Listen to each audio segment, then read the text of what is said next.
সে ইয়াবা আসক্ত, নেশাগ্রস্ত থাকে সারাক্ষণ। সে কোনোভাবেই শুধরানোর মানুষ না। আবার সে আমার এই চোখে আঘাত করেছে। এত কিছুর পরেও হচ্ছে লাস্ট টাইম ওনার সাথে সংসার করতেই চেয়েছিলাম।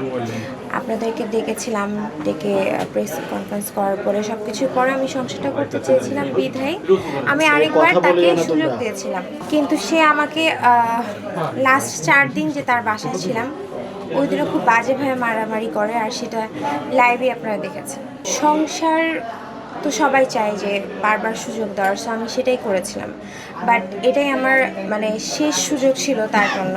সে কোনোভাবেই শুধরানোর মানুষ না। সে আবার আমাকে বিভিন্নভাবে কনভিন্স করে, আমি যেহেতু তার নামে যৌতুকের একটা মামলা করেছিলাম, সো সেইটার কনভিন্সের কারণে সে আমাকে নিয়েছে। আর আমিও ভেবেছিলাম যে ঠিক আছে সংসারটা কন্টিনিউ করি, আর সে নেওয়ার পরে আবার সে একই আচরণ করে আমার সাথে। ওই যে সে ড্রাগ এডিক্টেড, সে নেশাগ্রস্ত থাকে সারাক্ষণ।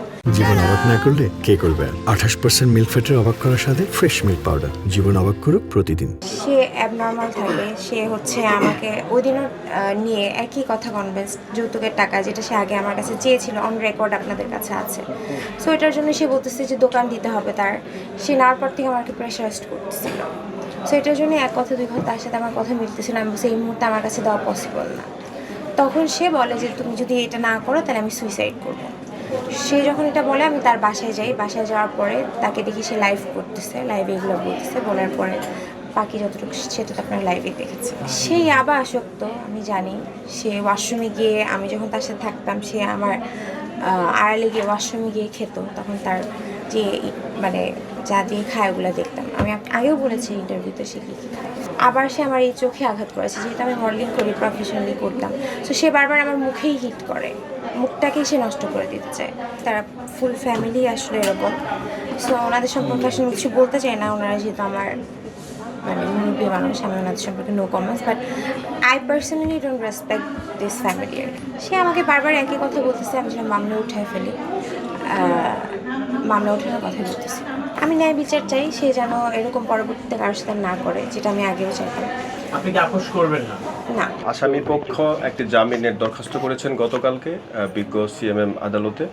সিএমএম সাহেব এই মামলার গুরুত্ব বুঝে এই মামলাটা আজকে শুনানির জন্য রেখেছিলেন।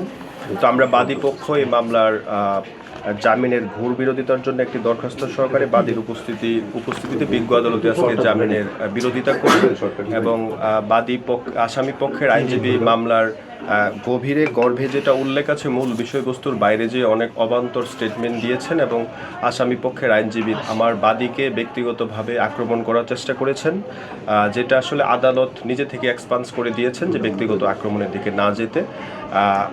আপনার আসামি পক্ষের সাবমিশনের ধরনটা এরকম ছিল যে ওনারা মিডিয়া ভাইবের জন্য হচ্ছে ভিউর জন্য হচ্ছে এই বিষয়গুলো নিজেরা কন্ট্রোভার্সি ক্রিয়েট করে।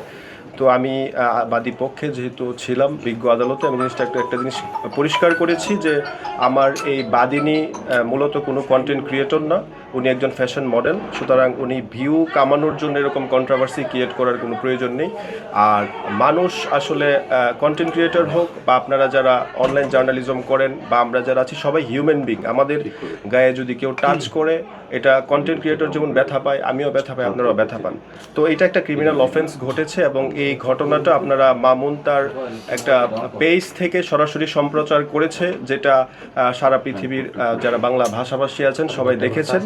এটা একটা ক্রিমিনাল গুরুতর অফেন্স হয়েছে, যে গুরুতর অফেন্সের ভিত্তিতে এই বাদিনীকে উদ্ধার করার জন্য সংশ্লিষ্ট থানা পুলিশ নিজে এখানে উপস্থিত ছিলেন এবং মামলার পুরো প্রসিডিউরটাই হচ্ছে থানা পুলিশের কি বলে এটা সরাসরি অংশগ্রহণের মাধ্যমে সম্পন্ন হয়েছে।